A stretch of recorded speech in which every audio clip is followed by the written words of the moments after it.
Dear students, अब हम पढ़ेंगे kinetic molecular theory of gases.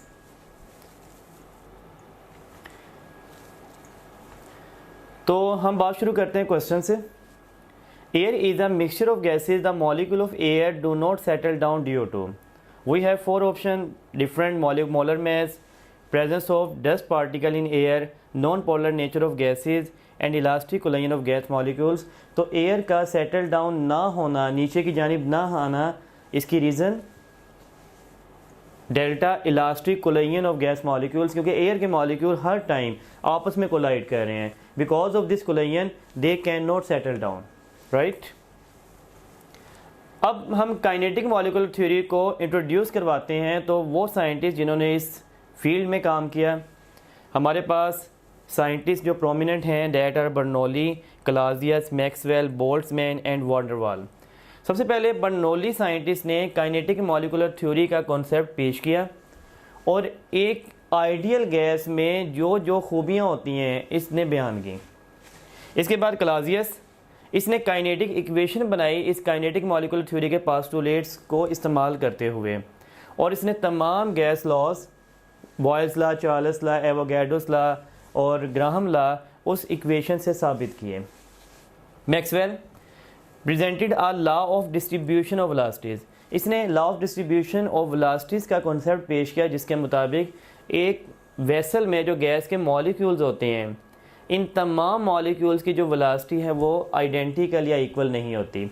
अगर किसी मॉलिक्यूल की वेलोसिटी हाई है तो किसी और मॉलिक्यूल की वेलोसिटी लो भी होगी।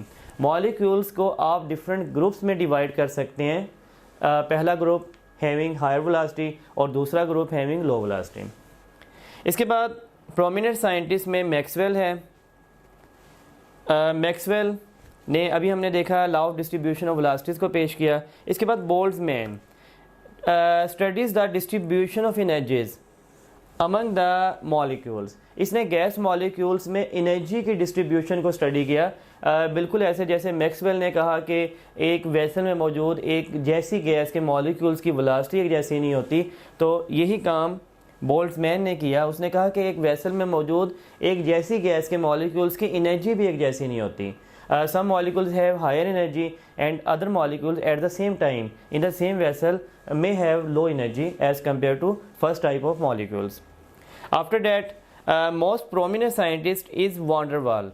वॉन डर वाल ने कोरेक्शन की इस काइनेटिक मॉलिक्यूलर थ्योरी में और काइनेटिक इक्वेशन में। इसने एक न्यू इक्वेशन पेश की, इसमें उसने प्रेशर और वॉल्यूम के फैक्टर को करेक्ट किया, और जो न्यू इक्वेशन है वो कहलाती है वॉन डर वाल equation for real gases, right.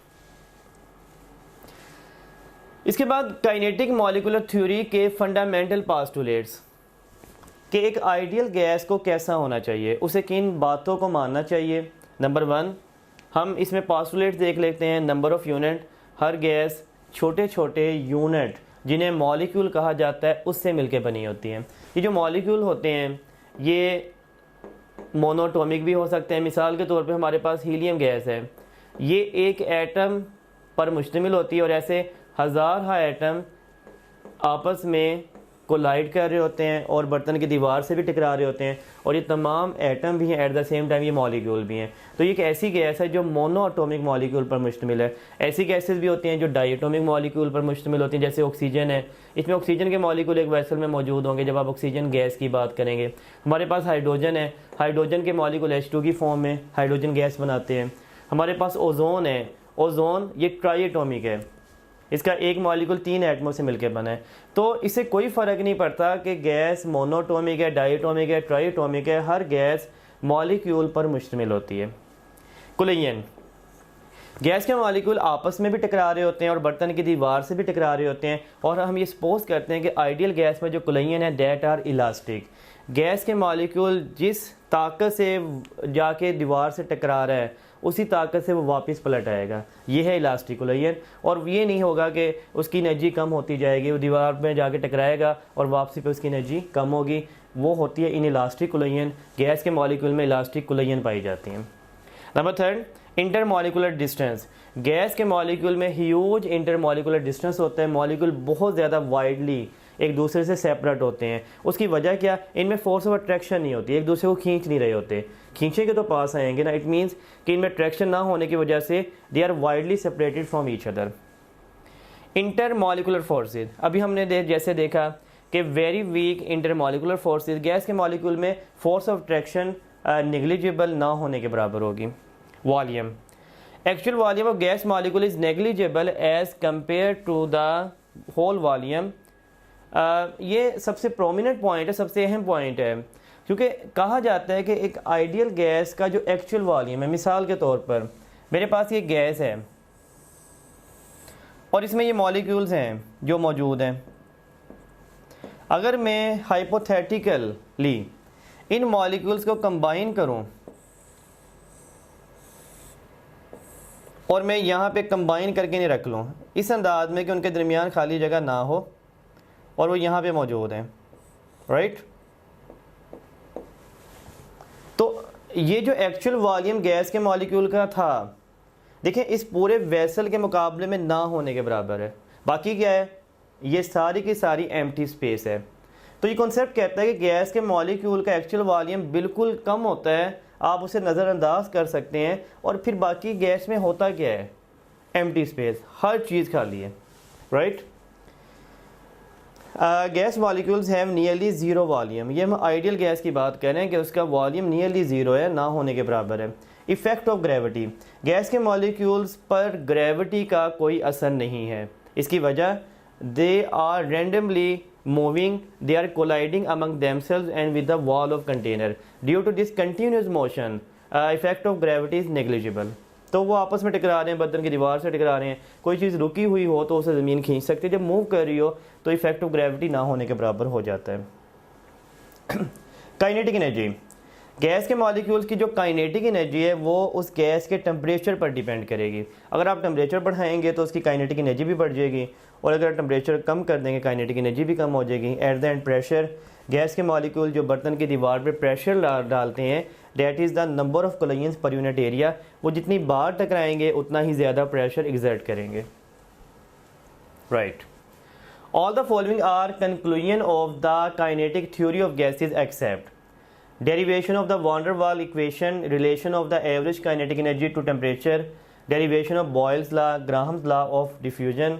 अब देखिए ये अल्फा इसका राइट ऑप्शन है, क्योंकि तमाम के तमाम कंक्लूजन है काइनेटिक मॉलिक्यूलर थ्योरी के, और ये वाला van der Waals इक्वेशन का बन जाना ये काइनेटिक मॉलिक्यूलर थ्योरी का कंक्लूजन नहीं बल्कि इसका ड्रॉबैक है। काइनेटिक मॉलिक्यूलर थ्योरीज में जो फ्लॉज आए थे उसकी बुनियाद पर ये van der Waals इक्वेशन बनी थी। देखिए difference between ideal and non ideal gas, एक आइडियल और नॉन आइडियल गैस में क्या क्या मेन डिफरेंसेस होते हैं, और ये हम यहाँ से देखेंगे। एक कंप्रेसिबिलिटी फैक्टर का फ़र्क होता है, इनमें लॉस का फ़र्क होता है, लिक्विफिकेशन का, प्रेशर का, कोलिजन्स का।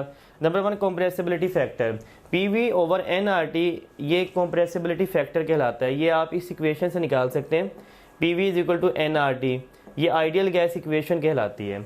अगर आप nRT को इधर आके डिवाइड कर दें, PV over nRT that is equal to 1, this factor is called compressibility factor and its value is unity for an ideal gas. तो आइडियल गैस में इसकी वैल्यू हमेशा 1 होगी, रियल गैस में या नॉन आइडियल गैस में ग्रेटर और less than 1। ये कंप्रेसिबिलिटी फैक्टर गैस का 1 से ज़्यादा भी हो जाता है और 1 से कम भी हो जाता है। Ideal gas laws, obey all gas laws at all condition. Ideal gas वो गैस है जो तमाम गैस के कवानीन को माने, चाहे वो बॉयल्स लॉ है, चाहे वो चार्ल्स लॉ है, चाहे वो एवोगैड्रोस लॉ है, और हर कंडीशन पर माने, हाई टेम्परेचर पर, लो टेम्परेचर पर, हाई प्रेशर पर, लो प्रेशर पर। Non ideal gas not obey gas laws, ये गैस लॉज को नहीं मानेगी, किसी एक कंडीशन पे मान भी लिया तो किसी और कंडीशन पे नहीं मानेगी। Liquefaction can not be liquefied, एक आइडियल गैस को आप कभी भी लिक्विड नहीं बना सकते। अब क्यों नहीं बना सकते? क्योंकि आइडियल गैस में फोर्स ऑफ अट्रैक्शन ही नहीं है, और फोर्स ऑफ अट्रैक्शन एक बुनियादी पैरामीटर है किसी भी गैस को लिक्विड बनाने के लिए। तो आप एक रियल गैस को can be liquefied at low temperature, आप उसे कूल डाउन करें और वो लिक्विड बन जाएगी। क्यों? क्योंकि रियल गैस में फोर्स ऑफ अट्रैक्शन आ जाती है, जब आप उसे ठंडा करेंगे वो एक दूसरे को अट्रैक्ट करेंगे और वो लिक्विड बन जाएंगे। प्रेशर ग्रेटर, एक आइडियल गैस का प्रेशर हमेशा ज़्यादा होगा एक रियल गैस के मुकाबले में। वाइट सो इसकी वजह अगेन फोर्स ऑफ अट्रैक्शन। एक आइडियल गैस का मॉलिक्यूल बिल्कुल आज़ाद है, वो अपनी आज़ादी से जाता है और वेसल की वॉल से स्ट्राइक करता है, उस पर अपना प्रेशर लगा देता है। लेकिन what happen to real gases, एक रियल गैसेज में चूँकि मॉलिक्यूल में अट्रैक्शन आ जाती है, एक मॉलिक्यूल वेसल की वॉल से जाके स्ट्राइक करना चाहता है, उस पर प्रेशर लगाना चाहता है, लेकिन उसे अंदर से खींचा जा रहा है। अब वो जाके दीवार से टकराना चाह रहा है, लेकिन अंदर से खिंचाव की वजह से वो जाके टकराएगा तो सही, लेकिन वो इम्पैक्ट नहीं डाल पाएगा, वो प्रेशर नहीं डाल पाएगा जो वो डालना चाहता था। राइट। कोलिजन्स, एक आइडियल गैस के मॉलिक्यूल्स की जो कोलिजन्स होती हैं दैट आर इलास्टिक, वो हमेशा उसमें काइनेटिक एनर्जी और मोमेंटम कंजर्व होता है। मिसाल के तौर पे मॉलिक्यूल है, it's going to strike the wall of vessel, वो जिस ताकत से जा रहा है उसी ताकत से वापस पलट आएगा, ये कोलिजन इलास्टिक है। और एक मॉलिक्यूल है जो वेसल की वॉल से जाके स्ट्राइक करता है और वहीं पे ढेर हो जाता है या उस ताकत से वापस नहीं आ पाता, ये होती है इनइलास्टिक कोलिजन। तो रियल गैसेज में कोलिजन इनइलास्टिक होती हैं, काइनेटिक एनर्जी कम हो जाती है, लेकिन आइडियल में हमेशा इलास्टिक होती हैं। काइनेटिक इक्वेशन ऑफ गैसेज, ये क्लॉजियस ने इक्वेशन बनाई, PV = 1/3 mc², और इस इक्वेशन में काइनेटिक इक्वेशन में P means pressure, V means volume, M means mass of gas, N is the number of molecules and c² is the mean square velocity. अब देखिए, अगर आप इस मीन स्क्वायर वेलोसिटी c² का square root ले ले, that is called root mean square velocity, और इसे c से रिप्रेजेंट किया जाता है। Root mean square velocity c = 3RT/m। इसके डिफरेंट फार्मूलाज हैं, एक तो इसका फार्मूला है 3RT/m। आप जानते हैं PV = nRT होता है, तो आप PV = nRT, यहाँ पे n की वैल्यू 1 पुट करें और PV = RT, RT की वैल्यू की बजाय आप PV भी यहाँ पे पुट कर सकते हैं। और आप ये भी जानते हैं अगर इस V को आप यहाँ से यहाँ पे आके डिवाइड कर दें मास पर unit volume, that is called density, तो 3P/D आप ये भी फार्मूला बना सकते हैं। अब देखें हमारे पास रूट मीन स्क्वायर वेलोसिटी का जो फार्मूला है वो हमें क्या रिलेशन बता रहा है। Root mean square velocity = 3RT/m under root. It means root mean square velocity temperature के डायरेक्ट है, क्योंकि वो भी ऊपर है ये भी ऊपर है, टेम्परेचर के स्क्वायर रूट के। Root mean square velocity molar mass के स्क्वायर रूट के इन्वर्स है, और root mean square velocity density के भी इन्वर्स है।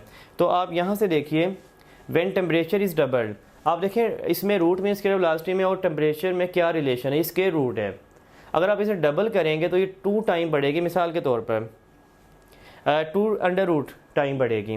मिसाल के तौर पर if temperature increase by 4 time, आप यहाँ पे 4 पुट कर दें तो 4 का स्क्वायर रूट 2 आ जाएगा, root mean square velocity 2 time बढ़ेगी। Root mean square velocity become twice. If temperature increase 9 time, अगर आप यहाँ पे टेम्परेचर 1 की बजाय 9 कर दें तो रूट मीन स्क्वायर वेलोसिटी का क्या आंसर आ जाएगा 3। आप टेम्परेचर 9 टाइम कर रहे हैं तो root mean square velocity 3 time increase हो जाएगी। तो ये डबल होने से डबल नहीं होती। अगर आप टेम्परेचर डबल कर रहे हैं 1 की बजाय 2 कर रहे हैं तो ये इसका ये मतलब नहीं है कि रूट मीन स्क्वायर वेलोसिटी भी 1 की बजाय 2 हो जाए, बल्कि वो 2 इस फैक्टर से बढ़ती है। The root mean square velocity of an ideal gas at constant pressure varies with density as, हमारे पास अल्फा ऑप्शन है d², d√, 1/d² and d। अभी हमने इसे डिस्कस किया कि root mean square velocity density के स्क्वायर रूट के इनवर्स है। The temperature of the gas is raise from 27 degree to 927 degree, the root mean square velocity is half, double, same, increase 4 times. अब देखिए हमने temperature को 27 degree से 927 degree कर दिया। पहले तो देखिए 27 डिग्री मीन्स आप इसे केल्विन में जब चेंज करेंगे यह आ जाएगा 300 केल्विन। आपने 927 किया, आप इसे जब केल्विन में चेंज करेंगे डेट इज़ 1200 केल्विन। तो आप देखें टेम्परेचर में कितना इजाफा हुआ, इंक्रीज 4 टाइम। तो जब टेम्परेचर में 4 टाइम इजाफा हुआ तो रूट मीन स्क्वायर वेलोसिटी में 2 टाइम इजाफा होगा, क्योंकि रिलेशन क्या है, root mean square velocity temperature के स्क्वायर रूट के डायरेक्ट है। Right. The root mean square velocity of hydrogen is 7 square root time the root mean square velocity of nitrogen. अब हमें इसमें ये मालूम हुआ कि रूट मीन स्क्वायर वेलोसिटी जो हाइड्रोजन की है, root mean square velocity of hydrogen, ये root mean square velocity nitrogen के बराबर हरगिज़ नहीं है। Root mean square velocity of nitrogen, बल्कि इसमें क्या रिलेशन है, root mean square velocity of hydrogen is 700 root times the root mean square velocity of nitrogen. Hydrogen की 700 रूट टाइम्स ज़्यादा है तो नाइट्रोजन की कम है, इसका मतलब नाइट्रोजन को 700 रूट टाइम से मल्टीप्लाई करेंगे तो तभी ये बराबर हो जाएंगे। अब देखें टेम्परेचर हमने इसका मेजर करना है, इसका टेम्परेचर क्या आएगा, हाइड्रोजन का ज़्यादा होगा या नाइट्रोजन का ज़्यादा होगा। अब हम इसे इस अंदाज में समझ सकते हैं, आप ये याद रखिएगा कि रूट मीन स्क्वायर वेलोसिटी से कैलकुलेशन के लिए ये आगे हमने इसे सोल्व किया है, यहाँ पे देख लेते हैं और हमें इसका अंदाज़ा हो जाएगा। देखिए ये वही स्टेटमेंट है जो अभी प्रीवियस हमने ऑप्शन में देखी और इसका आंसर मैं आपको समझाता हूँ। मैंने दो रिलेशन बना लिए, हाइड्रोजन एंड नाइट्रोजन, और मैंने जो रिलेशन आपको प्रीवियस स्लाइड पे बताया था कि नाइट्रोजन की रूट मीन स्क्वायर वेलोसिटी को आप 700 रूट टाइम से मल्टीप्लाई करेंगे तो हाइड्रोजन की वैल्यू बनेगी। मैंने आपको प्रीवियस स्लाइड पे ये सिखाया था, root mean square velocity of hydrogen is equal to 700 root times root mean square velocity of nitrogen. अब देखिए root mean square velocity of hydrogen 700 root times that of nitrogen, ठीक है। अब इसमें देखिए यहाँ पे मैंने रूट मीन स्क्वायर वेलोसिटी का फार्मूला पुट कर दिया 3RT/m, m की जगह हाइड्रोजन का मास 2 और यहाँ पे मैंने 3RT/m और नाइट्रोजन का मोलर मास दैट इज 28, ठीक है। इसके बाद देखें मैंने इसका दोनों साइड पे स्क्वायर रूट लिया, 3RT/2 hydrogen that is 7, 3RT/28 nitrogen. अब देखें जो कैंसिल आउट होते हैं उसे आप कैंसिल आउट करें, 1 4। इसके बाद आप ये जब 3RT/2 आए 4 आएगा, आप इस 2 को उस 4 से भी कैंसिल आउट कर सकते हैं, यहाँ पे 2 बचेगा। हमारा फाइनल आंसर आएगा, हमने 3R को भी 3R से कैंसिल कर देना है। फाइनल हमारा आंसर आएगा टेम्परेचर ऑफ हाइड्रोजन, यहाँ पे टेम्परेचर हाइड्रोजन का, और यहाँ पे temperature of nitrogen divide by 2। It means इसका मतलब क्या हो गया कि नाइट्रोजन का टेम्परेचर ज़्यादा आया है, उसे 2 पे डिवाइड करेंगे तो हाइड्रोजन का टेम्परेचर बनेगा। तो नाइट्रोजन का टेम्परेचर ज़्यादा है और हाइड्रोजन का टेम्परेचर कम है। देखें तो अब रूट मीन स्क्वायर वेलोसिटी से हमने किस अंदाज में टेम्परेचर का रिलेशन बना लिया, राइट। अब ये देखिए the ratio between the root mean square velocity of hydrogen at 50 kelvin that of oxygen at 800 kelvin is, हमारे पास हाइड्रोजन है इस टेम्परेचर पर और हमारे पास ऑक्सीजन है इस टेम्परेचर पर। वो कहते हैं इनकी जो रेशियो आएगी रूट मीन स्क्वायर वेलोसिटी का, उसका क्या आंसर आएगा, दैट इज़ 1। अब कैसे ये हम कैलकुलेशन कर सकते हैं, इसके भी दोबारा हमने डिटेल डिस्कशन यहाँ पे की। The ratio between the root mean square velocity of hydrogen at 50 kelvin, देखें हाइड्रोजन का टेम्परेचर मेंशन है 50 केल्विन, तो आप देखें आपने हाइड्रोजन का फार्मूला लिखा, रूट मीन स्क्वायर वेलोसिटी का क्या फार्मूला होता है, 3RT/m अंडर रूट। मैंने यहाँ पे T की वैल्यू 50 पुट की इन केस ऑफ हाइड्रोजन, और मोलर मास क्या होता है 2।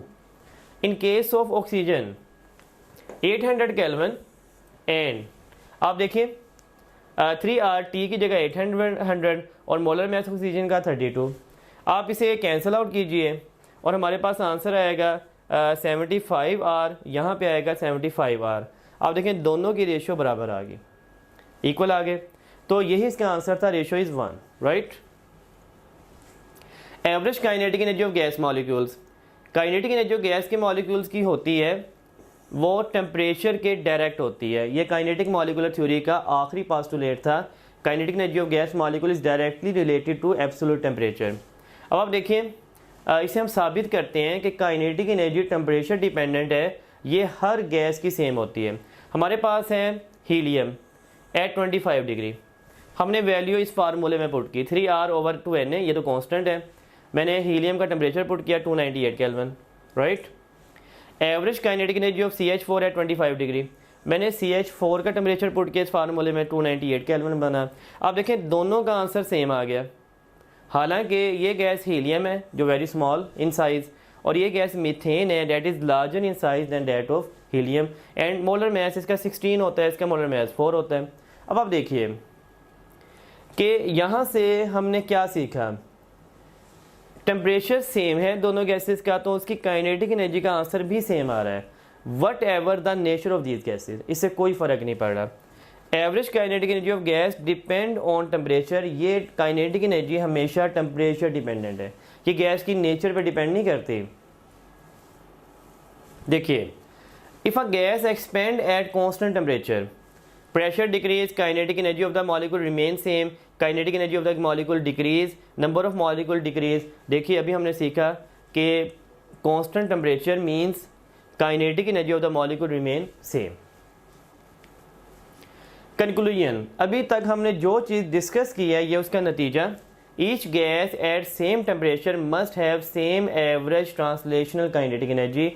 कोई भी गैस है अगर उसका टेम्परेचर सेम है उसकी काइनेटिक एनर्जी हमेशा सेम आएगी।